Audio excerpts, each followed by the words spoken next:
The Carnival of Agony, the true story of the 1904 St. Louis Marathon. Hook. It was a race designed by sadists and run by guinea pigs.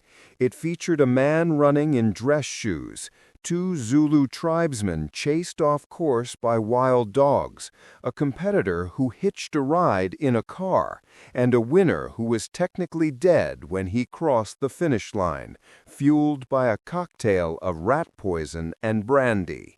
This wasn't just the Olympic marathon. It was the most bizarre sporting event in human history, played out under the scorching sun of the American Midwest. Chapter 1. The Dust Bowl of Ambition. The year was 1904. The place was St. Louis, Missouri. The United States had just turned the corner into the 20th century, brimming with industrial confidence and imperial ambition. To celebrate the centennial of the Louisiana Purchase, the city hosted a World's Fair, a sprawling, chaotic celebration of human progress. And attached to this fair, almost as an afterthought, were the games of the Third Olympiad. It was the first time the Olympics were held on American soil. It should have been a moment of glory. Instead, it became a theater of the absurd. The organizers, led by the shadowy figure of James Sullivan, the head of the Amateur Athletic Union, decided to use the marathon not just as a race, but as a scientific experiment. Sullivan wanted to test the limits of human endurance under purposeful dehydration. His hypothesis? That humans performed better without water. To test this, he designed a course that was less a running track and more a death trap. The 24.85-mile route wound through 7 hills over cracked roads covered in inches of thick, choking dust. The temperature on race day, August 30th, soared to over 90 degrees Fahrenheit, or 32 degrees Celsius, with nearly 100% humidity. There was only one water station on the entire course. It was located at the 11-mile mark. The water came from a roadside well and was rumored to be contaminated with sulfur. Chapter 2. A Cast of Misfits. At the starting line stood 32 men. Only 14 would finish. The lineup looked less like elite athletes and more like the cast of a vaudeville comedy sketch. The favorite, Sam Meller, an experienced American runner who had won the Boston Marathon. He was the professional among amateurs. The clown, Fred Lors, a bricklayer from New York. He was a prankster with a wide smile, who trained at night after hauling bricks all day. The victim, Thomas Hicks, a British-born American brass worker. He was serious, determined, and entirely unaware that his handlers were about to use him for a dangerous medical experiment. The outsider, Felix Carvajal, a Cuban postman. He had no money for the trip, so he ran around Havana begging for funds. He lost all his money in a dice game in New Orleans and had to hitchhike and walk to St. Louis. He arrived at the starting line wearing heavy street shoes, long trousers, and a long-sleeved shirt. A fellow athlete, taking pity on him just minutes before the gun fired, used scissors to cut his pants into makeshift shorts. The unexpected, Len Tao and Jan Mashiani, 2 Tswana tribesmen from South Africa. They were actually in St. Louis as part of a Boer War reenactment at the World's Fair. They ran barefoot. They were the first black Africans to compete in the modern Olympics. Chapter 3. Into the Furnace. At 3:03 p.m., under the blazing afternoon sun, the gun fired. The chaos began immediately. The course was not closed to traffic. The runners had to dodge delivery wagons, railroad trains, and people walking their dogs.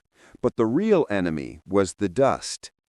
James Sullivan's motorcade drove ahead of the runners. The cars churned up massive clouds of dry Missouri dust. The runners, breathing heavily, inhaled the dirt deep into their lungs. William Garcia, a runner from California, was the first major casualty. He wasn't defeated by fatigue. He was defeated by the dust. He collapsed on the side of the road, coughing up blood. When doctors found him, they realized the dust had coated his esophagus and ripped his stomach lining. If he had stayed on the road for another hour, he would have bled to death internally. Meanwhile, the South African runners, Len Tau and Jan Mashiani, were running a strong race. They were accustomed to heat. However, the St. Louis organizers had neglected to clear the area of feral animals. Halfway through the race, a pack of feral dogs chased Len Tau off the course. He had to run nearly a mile out of his way just to escape being mauled. Incredibly, despite running an extra mile to flee the dogs, he would still finish 9th. Chapter 4. The Cheater and the Peaches. Felix Carvajal, the Cuban postman, was running surprisingly well despite his heavy shoes. However, he hadn't eaten in nearly 40 hours. As he ran, the hunger pangs became unbearable. He spotted a spectator eating a peach. Carvajal, charming and desperate, stopped running and asked for a bite. The spectator refused. Carvajal, undeterred, snatched the peach and ate it while running. Later, he saw an apple orchard. He hopped the fence and ate several green apples. They were rotten. Within miles, he was doubled over with severe stomach cramps. He had to stop and take a nap on the side of the road. He slept for a while, woke up, and started running again. Fred Lors, the bricklayer, had a different problem. 9 miles in, he got a cramp. He decided to quit. He waved down one of the accompanying automobiles and hitched a ride. For the next 11 miles, Lors sat comfortably in the passenger seat, waving at the spectators and the suffering runners he passed. "Good luck, boys," he shouted. However, around the 19-mile mark, the car broke down. Lors, feeling refreshed and rested, hopped out. Might as well finish, he thought. He started jogging again. Chapter 5. The Science of Dying. The most harrowing story of the day belonged to Thomas Hicks. By mile 10, Hicks was exhausted. The heat was melting him. He begged his support team for water. But his handlers, sticking to Sullivan's dehydration science, refused. Instead, they decided to give him a boost. They sponged his mouth with warm distilled water. When he began to stumble, his trainers, Hugh McGrath and Charles Lucas, pulled out a syringe. They injected Hicks with strychnine sulfate. Today, we know strychnine as rat poison. In 1904, in tiny doses, it was used as a stimulant. It triggers the nervous system, forcing muscles to contract. It essentially shocks the body into moving, even when the brain wants to stop. Hicks perked up briefly, then turned ashen gray. At mile 18, he was hallucinating. He believed he was 20 miles from the finish line. He begged to lie down. His handlers refused. They gave him another injection of strychnine. This time, they washed it down with a swig of brandy. The combination of rat poison, alcohol, extreme heat, and dehydration in a body pushed to its limit was lethal. Hicks was no longer running. He was shuffling. His eyes were rolled back. His upper body hung limp, while his legs, twitching from the poison, kept moving mechanically. Chapter 6. The False Finish. Back at the stadium, the crowd roared. A runner had entered the stadium. It was Fred Lors, the man who had ridden 11 miles in a car. Lors jogged into the stadium looking remarkably fresh. He broke the tape. Alice Roosevelt, the daughter of Theodore Roosevelt, was there to place the laurel wreath on his head. Lors smiled, ready to accept the gold medal. Just as the ceremony was about to begin, a furious spectator burst onto the track. "He's a fraud!" he screamed. "He was in a car!" Lors's smile vanished. The crowd turned on him. Realizing the jig was up, Lors laughed. "It was just a joke," he claimed. "I only finished for the fun of it." He was banned for life, though the ban was lifted a year later. Chapter 7. The Walking Corpse. While Lors was being booed off the track, the real leader, Thomas Hicks, was entering the stadium. Or rather, something resembling Thomas Hicks. He was a ghost. His face was a mask of agony. He had lost 10 pounds during the race. He could no longer lift his feet. He was shuffling through the dust. His trainers saw him faltering. They administered one last dose of strychnine. They literally carried him onto the track. As he approached the finish line, Hicks collapsed. His trainers grabbed him by the arms and dragged him across the line. His feet were moving in the air, mimicking a running motion, but they weren't touching the ground. He was declared the winner. Doctors rushed to him. He was unconscious. If he had taken one more dose of strychnine or run another mile, he would have died of cardiac arrest. It took 4 doctors and an hour of emergency work just to wake him up. He never ran competitively again. Epilogue. The Aftermath. The 1904 marathon remains the slowest winning time in Olympic history. 3 hours, 28 minutes. Thomas Hicks survived and lived to the age of 76, though he was forever known as the man who was poisoned into a gold medal. Felix Carvajal, the napping postman, finished 4th. If he hadn't stopped to chat, eat rotten apples, and sleep, he likely would have won easily. Len Tao and Jan Masciani returned to South Africa. They were footnotes for a century, until history finally recognized their pioneering role. James Sullivan, the organizer, looked at the carnage, the poisonings, the bleeding lungs, the near deaths, and concluded, "Reviewing the race, I feel that the marathon may be too severe for the human frame." He tried to have the event banned from future Olympics. He failed. The marathon survived, but the 1904 St. Louis race stands as a monument to a different time, a time of raw, unregulated, and beautifully chaotic American ambition. It was a race where the only rule was survival, and the finish line was just a suggestion. Chapter 8. The Human Zoo. If the marathon was a tragedy of physical endurance, the Anthropology Days, held just days before the race, were the tragedy of moral decency. The fair's organizers, particularly the anthropologist W.J. McGee, wanted to prove a specific narrative, that the white man was at the peak of evolution and everyone else was a stepping stone. To do this, they imported over 2,000 indigenous people from across the globe.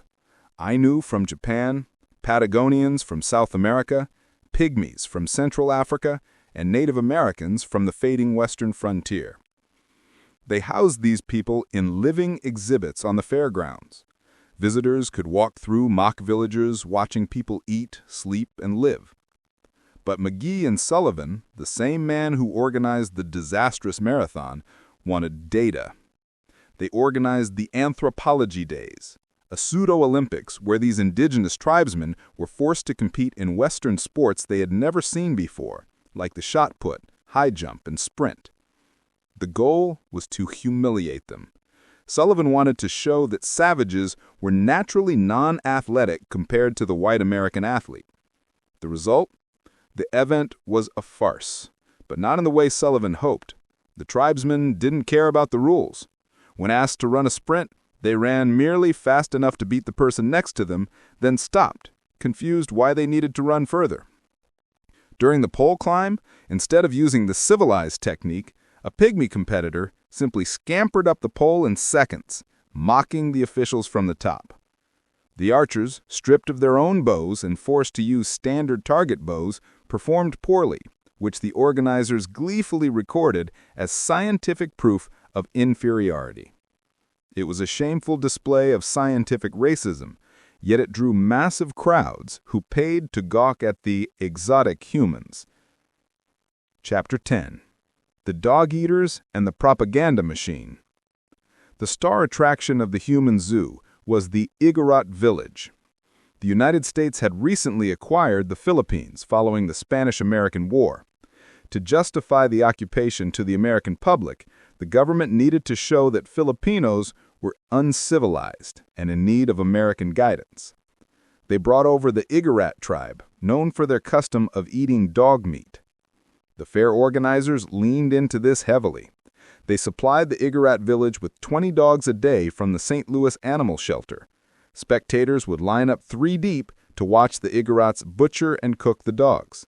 It became the most talked-about event at the fair. While the crowds gasped in horror and delight, they ignored the reality. The Igorots were intelligent, shrewd negotiators who were being paid well and realized that the more savage they acted, the more tips they earned. It was performance art fueled by imperial propaganda. Chapter 11. The Birth of American Junk Food. While the athletes starved and the anthropologists measured skulls, the rest of the fairgoers were busy inventing the modern American diet. The heat of the St. Louis summer, which nearly killed the marathon runners, was the mother of invention for vendors. The ice cream cone. Before 1904, ice cream was served in glass bowls called penny licks. You licked the ice cream out, and the vendor rinsed the glass, often in dirty water, and reused it. It was unsanitary and slow. Legend has it that an ice cream vendor ran out of cups. Next to him, a Syrian concessionary named Ernest Hamwi was selling zalabia, a crisp, waffle-like pastry. Hamwi rolled his pastry into a cone, the ice cream vendor scooped his product inside, and the World's Fair cornucopia was born. The hot dog. German sausages, frankfurters, were popular, but they were hot and greasy to hold. Vendors usually gave customers white gloves to hold the hot sausages, but customers kept stealing the gloves. To save money on gloves, a vendor simply shoved the sausage into a soft split roll. The hot dog became the ultimate walking food. Iced tea. Richard Bleckenden was an Englishman who was trying to sell hot tea. In the 90-degree St. Louis heat, nobody wanted it. Desperate, he dumped his tea over blocks of lead pipes filled with ice. The crowd loved it. Dr. Pepper and Cotton Candy both debuted to a mass audience here. Cotton candy was then called Fairy Floss. Ironically, it was invented by a dentist, William Morrison, and a confectioner. They sold it in wooden boxes for 25 cents, a fortune at the time, and made a killing. Chapter 12. The Last Stand of Geronimo. Amid the ice cream and the sports, a living ghost walked the fairgrounds. Geronimo, the fearsome Apache leader who had evaded the U.S. and Mexican armies for decades, was there. He was not a free man. He was a prisoner of war, brought by the U.S. Army as a trophy. He was in his 70s. The fair organizers set him up in a booth. For a dime, visitors could buy his autograph. For a quarter, they could buy a button off his coat. Geronimo, savvy to the end, would sew the buttons back on every night to sell them again. He was paraded around in a top hat and driving a car, a symbol of the tamed West. It was a melancholy sight, the fiercest warrior of the 19th century reduced to a carnival sideshow in the dawn of the 20th century. He died just 5 years later, never allowed to return to his homeland. Chapter 12. The Carnival Ends. On December 1st, 1904, the lights of the Palace of Electricity were turned off. The fair was over. In 7 months, 20 million people had visited. They had seen the first baby incubators, the first wireless telegraphs, and the first flight of an airship. They had watched a man run a marathon on rat poison and watched humans in cages. The massive palaces made of staff, a mixture of plaster and hemp fiber, were temporary. They were dynamited and bulldozed into the mud. Today, almost nothing remains of the Ivory City except the St. Louis Art Museum and the birdcage at the St. Louis Zoo. The legacy, the 1904 St. Louis World Fair and Olympics, were the perfect snapshot of a teenage America. Technologically brilliant, wireless communication and electricity. Physically reckless, the marathon. Morally complicated, the racism of the human zoos. Culturally enduring, the hot dog and ice cream cone. It was a time when America was trying to decide what kind of superpower it wanted to be, and for one hot summer in Missouri, it decided to be everything at once. Genius, cruel, hungry, and absolutely insane. Next step for you. This concludes the narrative arc of the 1904 event. Would you like me to create a quiz based on these stories to test your audience? Transform this into a video script format with camera angles and voiceover cues for YouTube or TikTok production. Start a new historical story, example, the Great Emu War of Australia or the Dancing Plague of 1518. Part 2. The Dark Tsunami. The true story of the Great Boston Molasses Flood of 1919. Hook. They say history is written by the victors, but sometimes history is just sticky. Imagine dying not by a bullet or a disease or old age, but by being crushed under a 25-foot wave of hot brown syrup moving at 35 miles per hour. This is the story of the day Boston was swallowed by a tidal wave of molasses. Chapter 1. The Groaning Giant. The date was January 15, 1919. The location was Boston's North End, a bustling, densely populated neighborhood of Italian immigrants, anarchists, and dockworkers. Looming over the neighborhood, right next to the playground and the houses, stood a monster. It was a steel tank, 50 feet tall and 90 feet wide. It was owned by the Purity Distilling Company, a subsidiary of United States Industrial Alcohol, USIA. The tank didn't hold oil or water. It held molasses, 2.3 million gallons of it. In 1919, molasses wasn't just for cookies. It was a critical war material. It was fermented to make industrial alcohol, which was used to manufacture munitions and explosives for World War I. But the tank had a secret. It was built hastily. The man in charge, Arthur Gell, was a treasurer, not an engineer. He couldn't read a blueprint. To save money, he skipped the safety tests, filling it with water first, and just filled it with molasses immediately. From day one, the tank groaned. It vibrated. It leaked so badly that neighborhood children would bring cups to the cracks to collect the free syrup dripping down the sides. When residents complained that the tank looked structurally unsound, the company didn't fix the leaks. Instead, they painted the tank brown so the leaks wouldn't be as visible.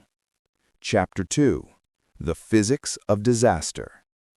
On January 15th, the temperature in Boston rose unseasonably high from 2 degrees Fahrenheit to 40 degrees Fahrenheit rapidly.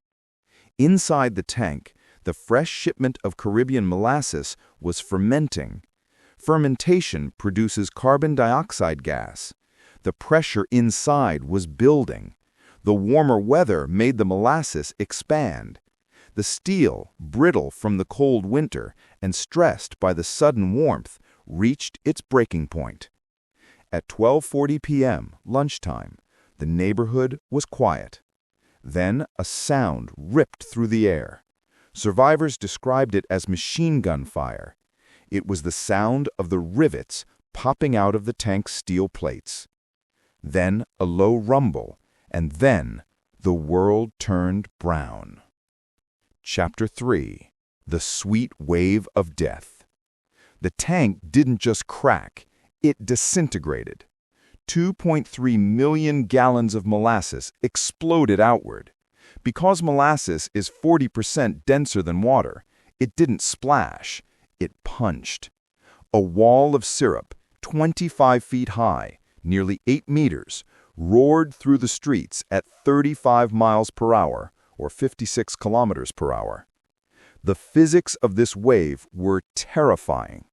It possessed enough kinetic energy to sever the girders of the nearby elevated train tracks. An electric train was nearly knocked off the tracks by the goo.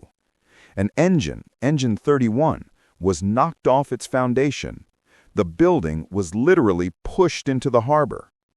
Pasquale Iantosca, a 10-year-old boy, was collecting firewood near the tank. The wave hit him instantly.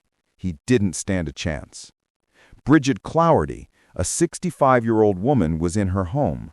The wave smashed into her house, collapsing the walls. She was trapped under the wreckage and the syrup. Chapter 4. The Quicksand. The wave only lasted a few moments, but the aftermath was the true nightmare. As the waves settled, the streets were covered in waist-deep molasses. As the cold air cooled the hot molasses, it began to harden. It turned from a liquid into a semi-solid gelatin. People weren't just drowning, they were stuck in amber. Rescuers rushed in, but they became stuck too. First responders had to crawl on top of planks to reach the victims. Every time they pulled someone out, the suction of the molasses fought back. The horses suffered the worst fate. Dozens of heavy workhorses were trapped in the sticky mire. They thrashed around, sinking deeper with every movement. Police officers, unable to pull them out, had to walk through the streets shooting the horses to end their misery. One witness described the scene. Here and there struggle to form. Whether it was animal or human being was impossible to tell. Only an upheaval, a thrashing about in the sticky mass, showed where any life was. Chapter 5. The Search for Bodies. 21 people died. 150 were injured. The recovery took weeks. The molasses was so thick that bodies were hard to find. Some victims had been swept into the harbor. Others were encased in the syrup, preserved until the cleanup crews hacked them out.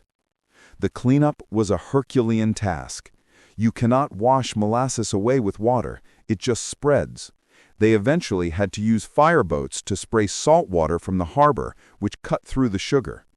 Sand was used to absorb the mess. The entire harbor turned brown for months. Chapter 6. The Courtroom Drama.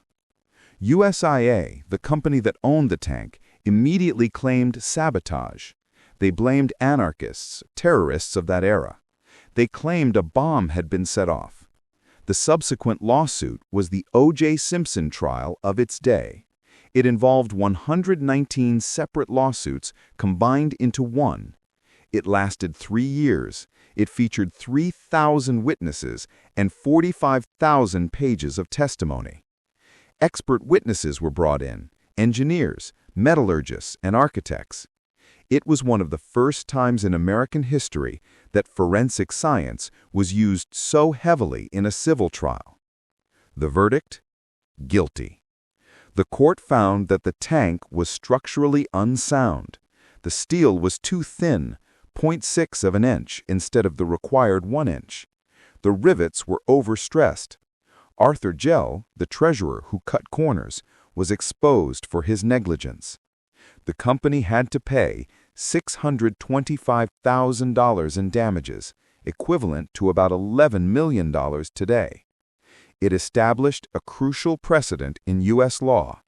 Corporations are liable if they build dangerous structures regardless of whether they meant to cause harm.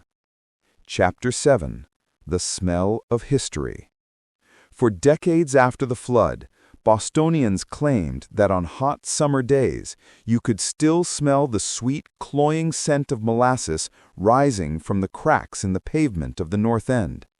The site of the tank is now a recreational park, Langone Park.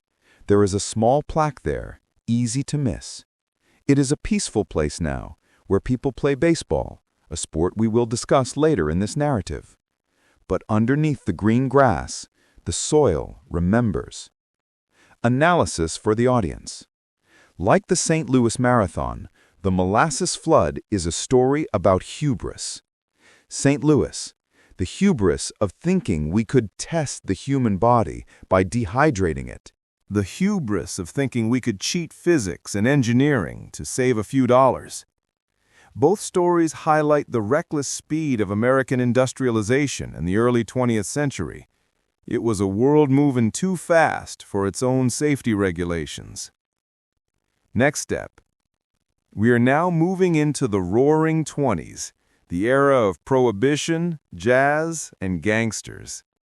Would you like the next chapter to focus on The War of the Worlds broadcast, 1938, how a radio play about aliens convinced thousands of Americans the world was ending, the psychology of panic?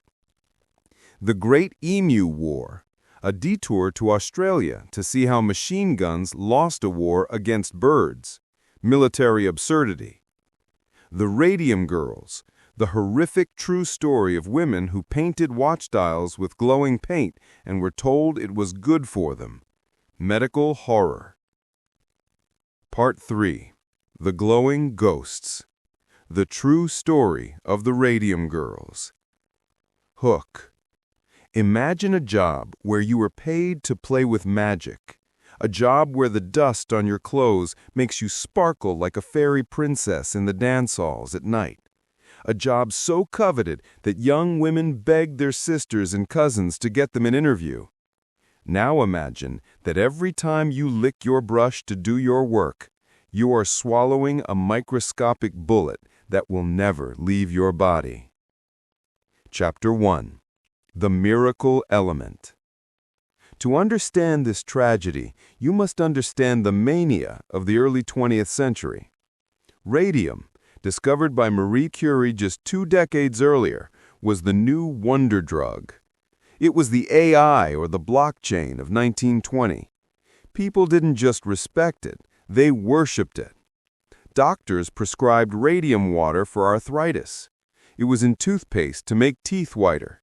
It was in cosmetics to give skin a healthy glow. People bought radioactive pillows and radioactive chocolate. The belief was that radium stimulated living cells, which it does, but not in the way they thought. It stimulates them to mutate and die. Enter the U.S. Radium Corporation in Orange, New Jersey. They had a lucrative contract with the U.S. military to produce watches with glow-in-the-dark dials. The soldiers in the trenches needed to see the time at night without striking a match, which would reveal their position to snipers. The paint was called Undark. It was a mixture of zinc sulfide and radium. Chapter 2. Lip, Dip, Paint. The factory hired young women, teenagers mostly, to paint the tiny numbers on the watch dials. It was delicate work. It paid well, about 3 times the average factory wage. To get the numbers sharp enough on the tiny dials, the brushes needed a fine point. The girls were taught a specific technique by their supervisors. Lip, put the brush in your mouth to point the tip. Dip, dip it into the glowing green paint. Paint, paint the number. Lip, dip, paint. They did this hundreds of times a day. With each lick, they swallowed a tiny amount of radium. The girls were assured by their bosses, who wore lead aprons in the laboratory while handling the raw material, that the paint was perfectly safe. "It will put roses in your cheeks," one manager joked. The girls loved the glow. They were known as the ghost girls. When they walked home in the dark, their clothes shimmered. For fun, they would paint their fingernails and teeth with the radium mixture to surprise their dates at the dance halls at night. They were literally radiant. Chapter 3. The rot began. It started with a toothache. Amelia, or Molly Magia, was one of the first. Her tooth hurt, so the dentist pulled it. Then the one next to it started hurting. He pulled that one too. The wounds didn't heal. They became ulcers. They bled pus constantly. Then her jaw began to swell. It wasn't just an infection. The bone itself was disintegrating. The dentist touched her jawbone one day, and to his horror, it broke off in his hand. It had the consistency of moth-eaten wood. The radium wasn't just passing through their bodies. Radium is chemically similar to calcium. The human body, tricked by the chemistry, stripped the radium from the blood and deposited it directly into the bones, thinking it was strengthening them. Once inside the bone, the radium emitted constant short-range radiation. It was blasting the bone honeycomb from the inside out. Molly died in 1922. Her death was listed as syphilis, a convenient lie by the medical examiners that protected the company and shamed the victim. Chapter 4. The Corporate Cover-Up. More girls got sick. They developed anemia, their spines collapsed under their own weight, and their jaws rotted away, a condition that became known as radium jaw. The U.S. Radium Corporation knew. They hired experts to investigate. When one expert, Dr. Cecil Drinker, filed a report stating the paint was deadly, the company president, Arthur Roeder, rewrote the report. He changed the conclusion from dangerous to safe before releasing it to the Department of Labor. They hired doctors to examine the girls, not to treat them, but to build legal defenses. They paid off local medical examiners to list the cause of death as syphilis to destroy the women's reputations. Chapter 5. The Walking Dead Fight Back. A group of 5 women, led by the courageous Grace Fryer, decided to sue. It was an impossible fight. They were dying. They had no money. The statute of limitations, 2 years, had passed because the radium took years to kill them. The company had infinite resources and delayed the trial endlessly, waiting for the witnesses to die. In 1928, the trial finally captivated the nation. The radium girls were so weak they couldn't raise their arms to take the oath. Grace Fryer had lost all her teeth and couldn't sit up without a back brace because her spine was crumbling. The press was sympathetic. The image of these young, beautiful women, now disfigured and dying, facing down a cold corporation, enraged the American public. Chapter 6. The Settlement and the Aftermath. The company eventually settled out of court. The girls received a lump sum and a yearly pension. It wasn't enough to save them, but it paid for their funerals and medical care. But their sacrifice changed the world. Because of the radium girls, labor rights. The right of individual workers to sue corporations for damages was established. OSHA, the concept of occupational disease or sickness caused by work, was legally recognized. The atomic bomb. Decades later, when the U.S. government was developing the atomic bomb Manhattan Project, they used the medical data from the radium girls to establish safety protocols for handling plutonium and uranium. Glenn Seaborg, a Nobel laureate, wrote in his diary that the only reason workers at Los Alamos didn't suffer the same fate was because we knew about the radium girls. Epilogue. The Eternal Graves. The radium girls are still glowing. If you take a Geiger counter to their graves today, nearly 100 years later, it will click. Radium has a half-life of 1,600 years. Their bones will remain radioactive for millennia. They were buried in lead-lined coffins to prevent the radiation from leaking into the soil. It is a haunting reminder that while the 1920s were roaring with fun and innovation, the foundations were often laid on the bodies of the innocent.